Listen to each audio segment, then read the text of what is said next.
one of the most powerful signals ever created, started in 1905. In 1905, a young man named Hans Wilsdorf had a dream that sounded completely unreasonable. Not ambitious, not visionary, unreasonable. He wanted to put a clock on a man's wrist. Pause there, because this is where most people stop building. The moment they are laughed at, the moment the idea doesn't fit, the moment the room goes quiet and then smiles in a way that tells you everything. At that time, wristwatches were considered weak, almost decorative. A real man used a pocket watch. Heavy, hidden, slow. So when Hans introduced his idea, he wasn't competing with products, he was competing with identity. And here is your first hook. You don't lose because your idea is bad.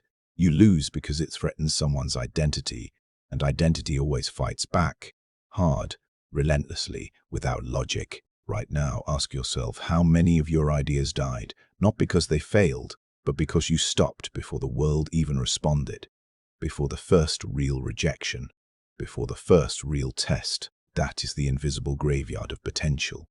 Dreams buried quietly, not by failure, but by hesitation. Some of them were yours. Now back to the story. Hans didn't try to convince people. He didn't argue. He didn't over-explain. He didn't beg for understanding. He built something more dangerous. A perception shift.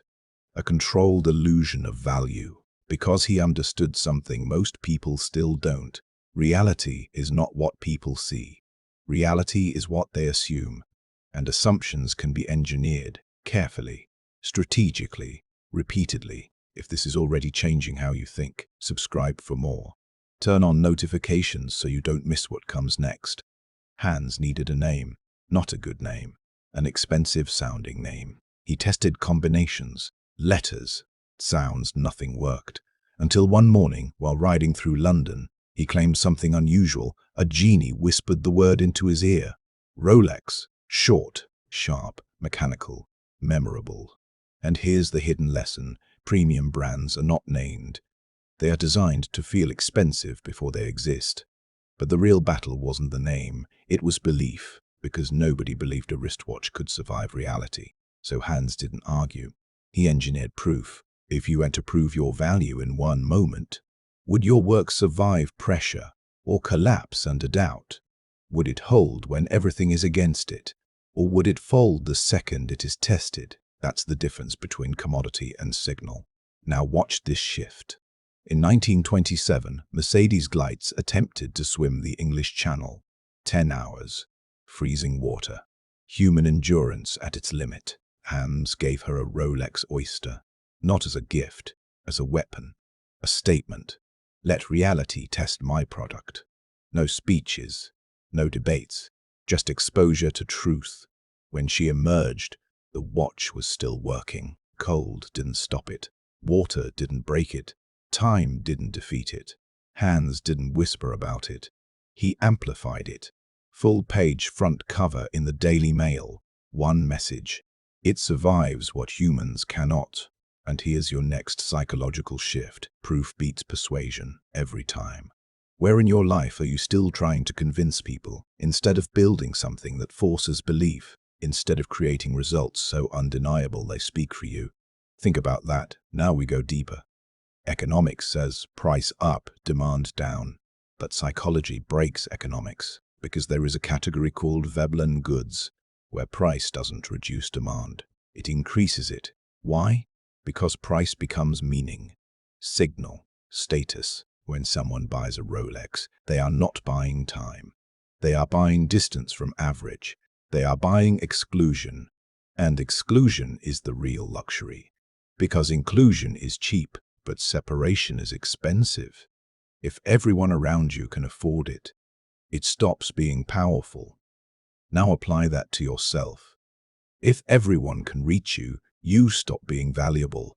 That's not motivation, that's mechanics. Here is a rule nobody teaches beginners. The fastest way to look unsuccessful is to be instantly available, always online, always replying, always waiting. The expert who replies in 5 minutes feels unemployed. The expert who replies in 48 hours feels booked, in demand. Protected. Same skill. Different signal. The more available you are, the less valuable you look. This is called the consultant's paradox, and it applies to everything: email, replies, pricing, attention, even friendships, because availability reduces perceived demand, and perceived demand defines value. If you're starting to see the pattern, subscribe for more. Turn on notifications, because the next idea will hit even deeper. Ask yourself, are you building demand or accidentally killing it with accessibility? Most people never notice this leak. It quietly drains their perceived worth. Now we escalate. In a small village, you don't need signals. Everyone already knows your value. But in modern cities, you are judged in seconds. No time for analysis. No patience for depth. So the brain shortcuts.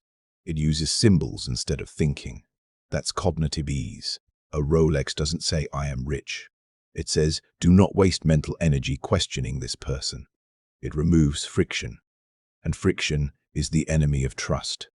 So what is luxury really? Luxury is trust compression. What if people are not ignoring you, but just unable to decode your signal? That changes everything.